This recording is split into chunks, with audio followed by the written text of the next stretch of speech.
जय माता दी। श्रीमद् भगवद गीता के 9वें अध्याय का महात्म्य। महादेव जी कहते हैं, पार्वती, अब मैं आदर पूर्वक 9वें अध्याय के महात्म्य का वर्णन करूंगा।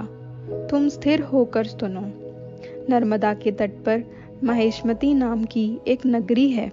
वहाँ माधव नाम के एक ब्राह्मण रहते थे, जो वेदांगों के तत्वज्ञ और समय समय पर आने वाले अतिथियों के प्रेमी थे।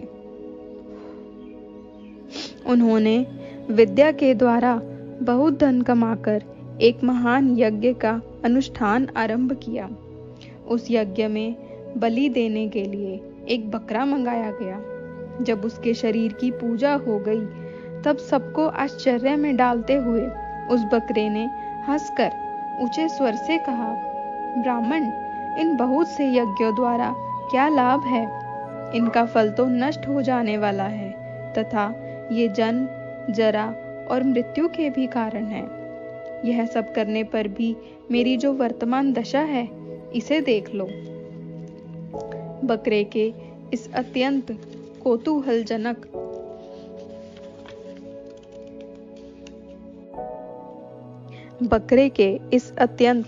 कौतूहलजनक वचन को सुनकर यज्ञ मंडप में रहने वाले सभी लोग बहुत ही विस्मित हुए। तब वे यजमान ब्राह्मण हाथ जोड़ अपलक नेत्रों से देखते हुए बकरे को प्रणाम करके श्रद्धा और आदर के साथ पूछने लगे। ब्राह्मण बोले, आप किस जाति के थे? आपका स्वभाव और आचरण कैसा था तथा किस कर्म से आपको बकरे की योनि प्राप्त हुई? यह सब मुझे बताइए। बकरा बोला, ब्राह्मण, मैं पूर्व जन्म में ब्राह्मणों के अत्यंत निर्मल कुल में उत्पन्न हुआ था। समस्त यज्ञों का अनुष्ठान करने वाला और वेद विद्या में प्रवीण था।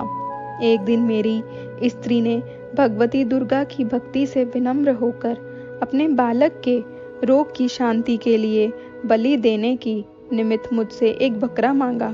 तत्पश्चात जब चंडिका के मंदिर में वह बकरा मारे जाने लगा, उस समय उसकी माता ने मुझे शाप दिया, ओ ब्राह्मणों में नीच पापी, तू मेरे बच्चे का वध करना चाहता है, इसलिए तू भी बकरी की योनि में जन्म लेगा।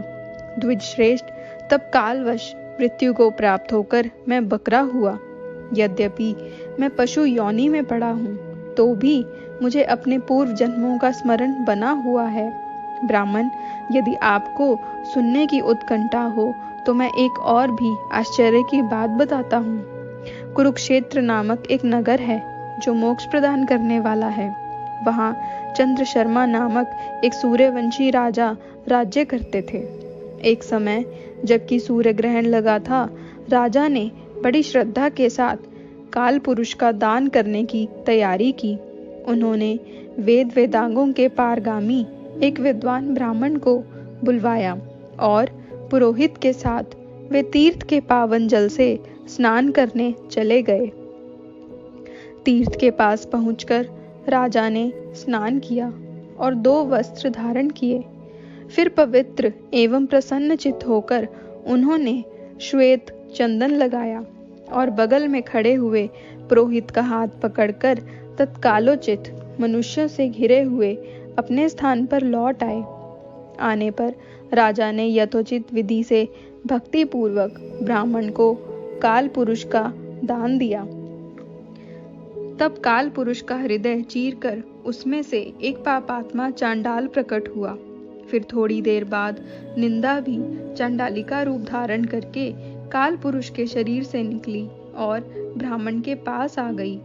इस प्रकार चांडालों की वह जोड़ी आंखें लाल किए निकली और ब्राह्मण के शरीर में हठात प्रवेश करने लगी।